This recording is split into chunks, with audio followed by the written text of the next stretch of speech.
В рамках рабочего визита в Соединенные Штаты Америки президент Сердар Бердмухамедов принял участие в пленарном заседании Генеральной Ассамблеи Организации Объединенных Наций. Заседание предварили выступление молодежного хора Sing for Hope под руководством Майкла Тилмана, хора Метрополитен-опера и пианиста Дэвида Уоткинса в зале Генассамблеи.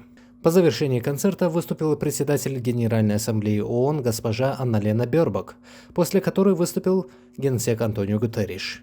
Символично, что в 2025 году мировое сообщество будет отмечать сразу два исторических юбилея – 80-летие ООН и 30-ю годовщину постоянного нейтралитета Туркменистана. Это совпадение подчеркивает неразрывную связь и общность целей Туркменистана и ООН в деле построения более безопасного, справедливого и устойчивого будущего для всех народов. Участие президента Сердара Бердмухамедова в юбилейных мероприятиях ООН является триумфом туркменской дипломатии и мощным сигналом всему миру о том, что Туркменистан был и остается надежным партнером в решении глобальных проблем, уверенно идя вперед по пути мира, созидания и прогресса.